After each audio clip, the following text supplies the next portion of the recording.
Mighty number 9.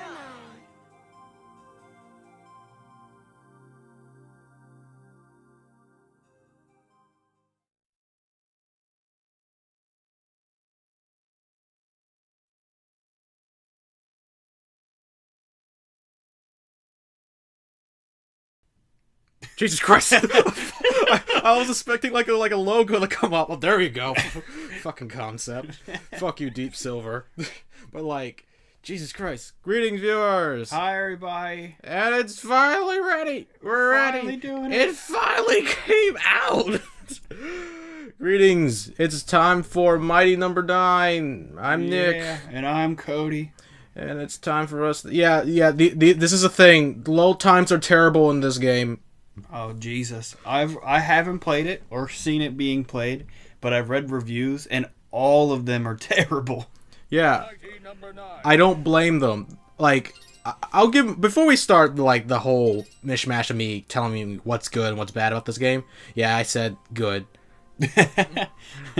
Unlike a lot of people, I do kind of like this game. Now, you can select difficulty. Yes. After you beat the game, you get all these difficulties: hard, hyper, and you only. And if you just start the game, you just get normal and maniac mode. Maniac mode is one hit, you're dead. Jesus Christ. Yeah. And with the horrible frame rate in this game, that I'd say that version is literally impossible to beat. But like, I think Mighty Number 9 is okay. I don't think it's really good. I don't think it's terrible. Because, like, people in the comments or I assume, which I know it's 100% true, none of them play this fucking game. They're like, man, this is even worse than Sonic 06. Have you played Sonic 06? That game's terrible. Like, I beat that game. I almost beat that game twice. Because, like, I beat it once, and then some reason my file got destroyed on the Xbox. So I had to go play it again, and then I gave up. But, like, no, this is like a 4-hour game compared to like a 10 to 12-hour game of badness. There's some, just that in the background is just a lot of people who were part of the Kickstarter who made their own robots and they put them in the game and stuff. Oh, that's cool. This is really like a community-built game, and it sucks that everybody hates it. Because Con Man conned everyone. Yeah, that's what we're saying. Kenji Ifune, they call him Con Man now. You know how much money that was put in this game? No. $4 million. You know how much he actually put in this game? $12. No, Cody. $4. Now, who the hell is that? What? Who is that? What, Dr. White? What? Why does he look like that? What, it was afro? Yeah, like... What? White guys can have afros? But have you seen Bob Ross? That's what I was gonna say. He looks like Bob Ross. Dr. Ross! Yeah. So this is the first time that I'm seeing this game ever. So I don't have any opinions yet, but I'm sure I'll build them. Now, if any of the viewers are like, hey, this looks kind of different from other people playing the game, how the game looks, I turned the bloom off. What's the bloom? The bloom is like, you know, like if sunlight shines on something and stuff, basically makes everything else shiny and make it look good. It makes this game look terrible. Like, this game doesn't look that great as it is, but, like, it makes it look worse. Also, the frame rate dies more if you turn the bloom on. That's great. Also, majority of the voice acting in this thing is terrible. Also, there's too many cutscenes in this game. But here's the thing that I like about this. Mega Man X5 had a problem because there was too many fucking cutscenes in that game, where Alia just stops you in the middle of the level. It's like, oh, watch out, X. There's obstacles in your way. I can just figure that out on my own, Alia. Thank you. But this, you can skip every cutscene. Oh, you can. So if you want to look at the boring story, you can look at it. But you can skip it if you want to. That's one of the other reasons why I don't go back to play Mega Man 7 that much, because Mega Man 7 is one of my favorite Mega Man games. It's between, like, first it's the first one, then 6, then 7. 7's, the only problem I have with 7 is the final bosses is incredibly hard. And also, you can't skip any of the cutscenes. And say hello to the best, Mighty Number right there. Oh, Avi? Mm-hmm. What does he do? He's a helicopter? He's a helicopter, shoots missiles and stuff, and he's the only one, in my opinion, only one out of all the voice actors that are actually trying. There's Bob Ross again. So he's number 6? Yeah, obvious mighty number 6. Beck right here is mighty number 9. Uh-oh. Beck? He looks like that thing that you would, he looks like that fucking robot. He looks like that robot that you would see when you were in, like, middle school and you had to do, like, a science question. Do you know what that is? Science question? We have to find a picture of it. It's the robot. You go and you do science and stuff, and there's like a guy and there's a robot, and you do like science or math questions. Dude, yeah, I don't know what the fuck when you about. see it, you will find it. Alright. So you will remember it. So this is the gameplay of Mighty Number 9. You shoot the dudes a couple times, and they glow a color, and then you dash right through them. That's because you absorb their cells. And yes, it's cells is spelled with X-E-L. So extreme. But you can see that enemy actually had a particularly different color from the other one, because the one flashed blue and this one's flashing red. Now, when you absorb enemies as Becks, if it's not blue, you get different abilities. Like, if you get one that's green, Beck will run faster. If you get one that's red, Beck's shots will be stronger. And if you get one with yellow, that means Beck will have armor, basically. Okay, that's weird. That would take me a minute to get used to. And if you get blues, if you absorb enough of them, you basically get an E-Tank. You see that little diamond reticle near Beck's face on this health bar? Yeah. That's a E-Tank. Oh, that's cool. Seems like it's fast-paced, which is nice. Yeah, but you need to get used to that, like, immediately, because you're going to die a lot if you just keep dashing everywhere, which this game wants you to keep dashing everywhere. So far, it doesn't look too terrible. Oh, don't worry. It gets worse later on. I like how it's like just Mega Man. You mean like just classic Mega Man? Yeah. Well, in my opinion, it's not really classic Mega Man. It's like, to me, it's like the which is made by the same people who made those games. The Mega Man like Zero series, how the game kind of plays, where it's kind of more just focusing on kill things really fast and dash everywhere. And do it as best as possible, because this game has a ranking system. Because you see how it's like, quick, clear, good, awesome, amazing. Basically, because they want you to kill every enemy and dash through every enemy, so you can get a fuckload of points. And they give you like a grade at the end of it. But unlike Mega Man Zero, where getting a high grade actually means something, like it'll give you a special ability for getting that kind of grade, it doesn't do anything. You just be like, good job, you got an A, you asshole. That's probably what he put it in there for. And then he's over there playing with everybody's money. You know, we're supposed to be getting a TV show out of this, too. Really? Yeah. What? Yeah, this is what I assume all that $4 million went into. Like, it probably went to everything else that's not Mighty Number 9 the game. I wonder what the TV show would be like. Yeah. Would it be like Sonic Boom? Sonic Boom's okay. I haven't seen the TV show. I've only seen the game. The show's pretty alright. Knuckles is probably the only thing you'll probably watch in that show, because he's a fucking moron. Like, they were lost in the forest, and then Knuckles is like, good, don't worry, we have a compass. Knuckles grabs it and throws it. What the fuck you do that for? No one tells Knuckles which way is north.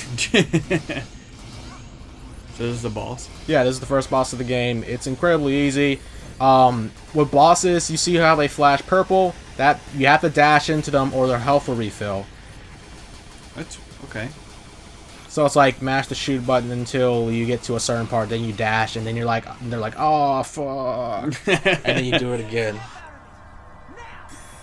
You have like finishing moves. That's kind of like the stop being bad, green touch. I put Mountain Dew in you. You're fine now. Okay.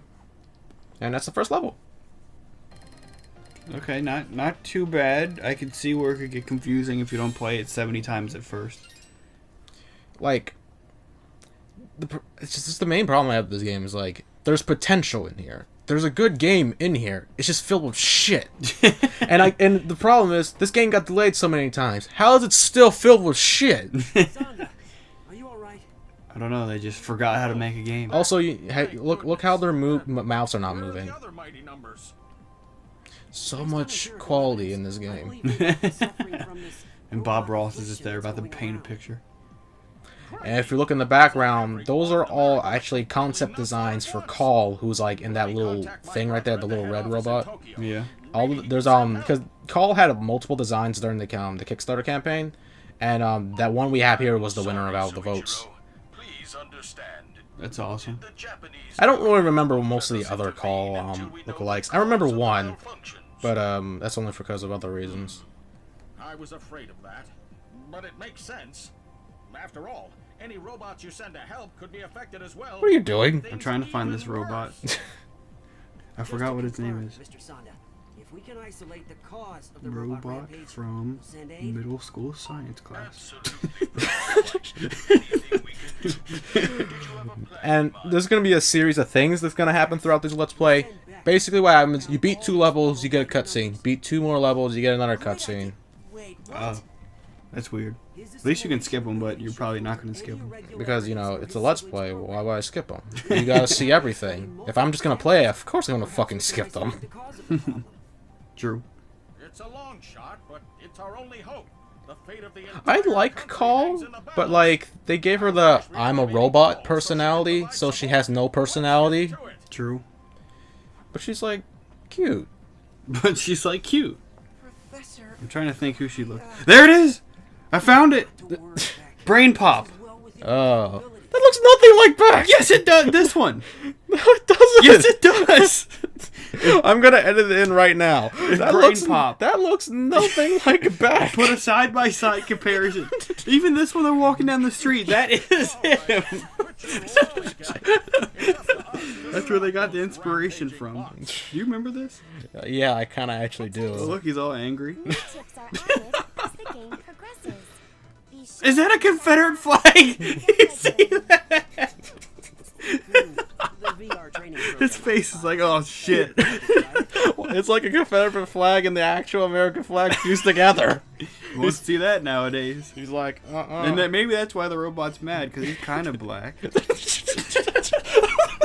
number 1. They have to see this specific picture. just keep an eye on that on your phone so I can go look for it later. So we're about to actually start the first mighty number 1, Pyrogen. Pyrogen? Yeah, Pyrogen. Pyrogen. Guess what ability he has? Fire. Oh yeah. Water. I just noticed your Zootopia poster. I like the movie. I've never seen it. Oh, it's about racism. I heard it is. I heard it is really in-depth racism. Yeah. But like, it's kind of like how, you know, how a Disney movie should work through it. Yeah. Fuck you. Is that? I thought I said Dr. Santa. I was like, what? Yeah, during, if anybody remember, I actually did like a video of the demo of Mighty Number 9 I got in September. Mm-hmm. During that video, I did call him Santa as well. It's Sanada. Sanada. Yeah, those goddamn foreign names. Another thing about Beck's, when you get the red shots, Beck can shoot through things. So when you keep that in mind when you have the red power up, basically, you can just like, oh, I need to go dash through under this wall, get to shoot them right now. That's cool. Oh, that was a good dodge. Yeah, remember, there's oil everywhere. Be careful, because if fire hits it, uh-oh, I'm gonna get hurt. It would take me a while to get used to the dashing so much. Yeah. But, like, I've been playing Mega Man games for years, especially, like, the X and the Zero series, so dashing is not really a problem for me. Yeah. The problem I had just at the beginning is I just kept dashing into every enemy when I'm like, oh, yeah, I killed him. No, I didn't. Is there a certain time that you could have to, like, so you shoot them a couple times and they start glowing. Is there a time limit on how long they glow for before they start attacking you again? No. They just glow forever? Yeah, they glow forever. They're like, absorb me. Absorb me, you fuck. You can keep shooting them and then they die. It's just the longer you take for them to absorb, the less points you get. Oh. Because points don't matter. So yeah, every voice actor is mostly terrible. Pyro is the fireman of this series, which is a shame because Fireman is 10 times better than this fucker. Beck is actually voiced by Yuri Lowenthal. If you he's did many like anime voice acting, like Sasuke from Naruto, Yosuke from Persona. Oh wow. So he's got a nice rap sheet, but in this one he was just like, "Fuck it, I have a cold. I don't care." like the thing you learn about voice actors is they'll take anything. Yeah. It's a job. Like you can't just be like, "Oh man, this game sucks. Like I'm not gonna go get this thing, get this gig." It's like, no, I want my money. I need to eat, so I need to do whatever. I wonder how much they paid him. Like, hey, we got $5 left in our budget. Do you mind saying one line and we'll just kind of manipulate it to everything we need? Yuri Lowenthal is actually one of my personal favorite actors because, like, you have to see him a lot. Also, he knows like 5 bajillion languages because he can speak Japanese as well. That's awesome. One of my favorite actors, I don't know the name, but the guy who voiced, fuck, what was his name? The guy from Catherine? Vincent? Oh, Troy Baker. He's one of my favorites. Yeah, he's actually a pretty good one. You know, he plays Joel from Last of Us, Pyron from Kid Icarus. I don't think Troy Baker's in here. He might be, we just don't know. He's usually Troy Baker is Dr. Ross. But yeah, he's one of my favorite. Which is why one of those remember when you were talking about like recording an anime of watching it or something? That's why Oh yeah, here's the frame rate area. Look, see how the frame rate dies? Oh Jesus.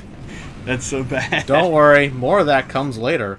Does it get worse? First time I played through this game, I died a lot here because of the horrible frame rate. But here's on the strategy: don't stop dashing. Just keep moving. Don't stop. Pyro, finally. Is that a skeleton? It looks like a skeleton from this far away. Yeah. There's a reason. And then he lights on fire. Yeah, that's the point. Now he looks kind of cool. No, really. And you just like pull out a fire extinguisher, like. Oh fuck. Now, Pyrogen's actually pretty easy to fight, as long as you know what he's going to do, because he's very telegraphed. You see him going to a football stance, that means he's going to run all the way to the left. If he sticks his arms in the air, that means he's going to do an elbow drop, which he wasn't able to do because I actually zelled him in time. Do you get power-ups from the enemies? Yeah, it's like Mega Man, but you gotta beat him first. Yeah, but if you didn't do it from the first one, does he not count? That wasn't a boss. That wasn't a mighty number. Oh, I thought it was. No, they all... Mighty number Spider. Now, when he turns blue, don't touch him. Because he will grab you, self-destruct, and no matter how much health you have, you're dead. How many times did you have to figure that out? Now, on my first playthrough, I got like probably like a game over here on my first time I played. Not when when the game officially came out, through the demo. Oh. Now, when he does the fist pumps, that's when he's gonna explode. So whenever he does like any of that stuff, just dash away. Just stand right in front of him. Then he'll do a move, and then just dash away from him when he starts to jump or whatever. Because as soon as he gets near you, he starts to do the thing. You just dash away from him, and then just fire the fuck out of him. Like, he's really easy to beat. You just gotta read what he's gonna do. Why is his name Beck? I can't get over that. Beck and call. But I don't like Beck. It's supposed to be music puns. Oh, well, they should have did something else. But Mega Man. Like Beethoven. Beethoven! Yeah. Is that you? We got Pyrogen's power, the explosive move. You hold on the button, like Heatman's heat wave, and then you explode. Is it useful? For like 2 bosses. That's good. I don't use it for fun though, no. Perhaps you should show a bit of restraint, Dr. Bob Soda. Ross. This is only the beginning. Call, please. Yes, it truly is the only beginning. Look at his face! Yeah, He like looks so distraught. like that's the thing. It's like nobody's mouth moves. That's terrible. They could have just made like they did with Snake, make the little head bobbing. Yeah, That would have been fine. sort I'd be of. completely okay with that. The president of Cherry Dynamics. Actually would have been really funny if they did that. Because they're so cartoony. They basically would be bobbleheads. Poppycock! They look like me characters. What did this come out on? Everything. Oh, so PC, Wii U, PS3, PS4, Xbox One, Xbox 360, and the 3DS and the Vita will be coming out later. oh. That's also probably one of the reasons why it looks like this. Because they try to put it on every goddamn console instead of focusing all their manpower on one. I would like to see a remake of Mega Man 2 with like PS4 graphics. Like super good. I think that'd be cool. Yeah. Or a remake of Mighty Number 9 with really good graphics. But it's gonna, I bet she's gonna be like, we're gonna make Mighty Number 9 too. They actually are thinking about working on that already. As soon as Mighty Number 9 came out, they was like, we're already working on this. We're about thinking about working on the second one. And I was like, oh god. And they're like, we're gonna make it and we're gonna finish it. I don't even care if it doesn't sell. I was like, oh man, what a sad, sad man. Because, like, you notice the reaction through the bad reviews to it at Keiji Ifune Con Man? Yeah. He says, well, it's better than nothing. $4 million. It's like Better than nothing, and I pocketed all of it. He's driving around now in his like super nice cars. funny thing is when he actually did a live stream of the game when it firstly came out, everyone shat on him. And then he was like, okay, I didn't actually make Mega Man. Now, there's actually some truth about that, and I already knew that for a good while. But when I just started bringing up Ifune just to make it fast and clear that like, oh, this is gonna make Mega Man, even though he actually didn't. He actually came into the project when Mega Man was already being made. Because he was just the art designer during the time, and he just mostly designed like the enemies and stuff. But then but Capcom was already working on Mega Man. But then after that, just later on, he had full control of the series basically. But he didn't make Mega Man. Or Mighty Number 9. No, he made Mighty Number 9, and it shows. He just took all the, like other people's ideas, and he didn't actually make it. Because like he apparently made other good games, Aminusha, Dead Rising. He made Dead Rising. Yeah. Why do you Why think there's Mega Man stuff everywhere? But yeah, well, see you in part 2. Bye.